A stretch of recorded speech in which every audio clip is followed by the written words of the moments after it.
Hello everybody. Today I want to talk about trickster spirit guides and how they connect to our inner child. They can help connect us to our inner child and trust in the Supreme Creator, in the Most High, in divine security. So trickster spirit guides are seen in mythologies, cultures, and spiritual traditions all around the world, right? And in modern times, there's been this misunderstanding that has happened where they are often associated with evil, but they're not evil. They may be tricksters or be deceptive at times, but it's to teach us a lesson, and to show us to not judge books by its cover, right? So in African traditions, there's lots of paths and presentations that a spirit guide can take. But the three most popular presentations for trickster spirit guides is a child, an old man. Sometimes the old man is walking with a cane to show he's limping because he has one leg in the spiritual world and one leg in the physical world. These trickster spirit guides are also known as divine messengers, divine communicators.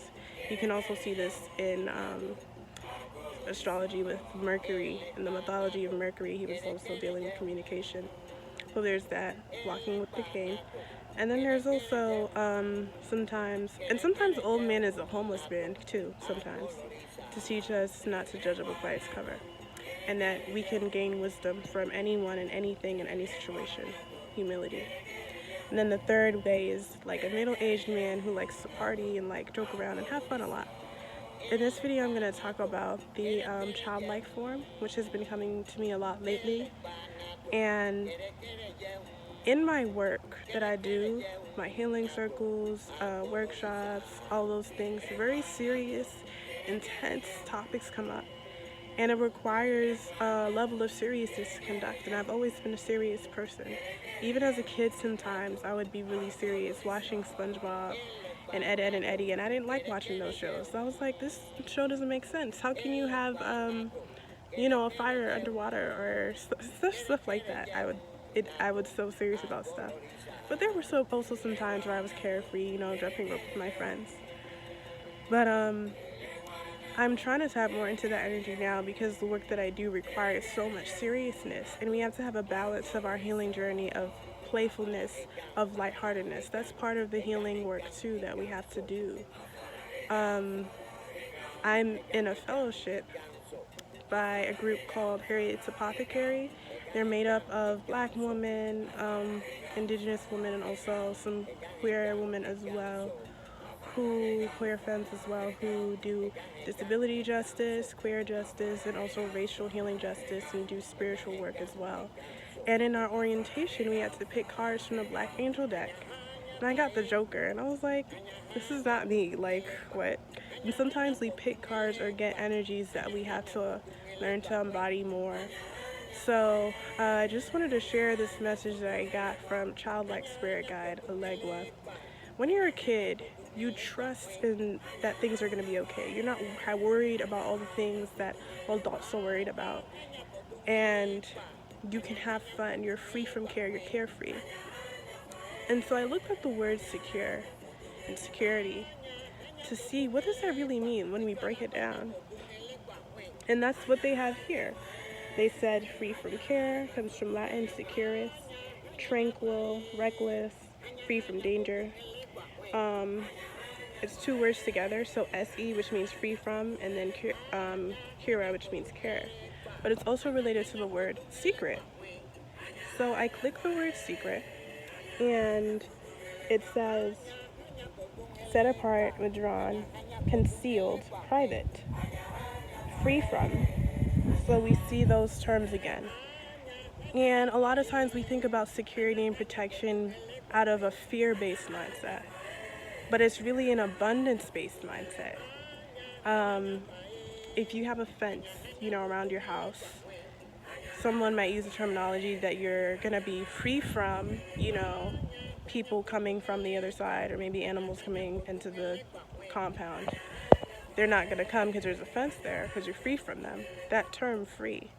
So when we think about things that are hidden or concealed or secrets, deceptiveness, which these spirits are known for, is actually not secrets. It's actually freedom that comes from freeing your mind, before you let a lot of societal conditioning kind of take over.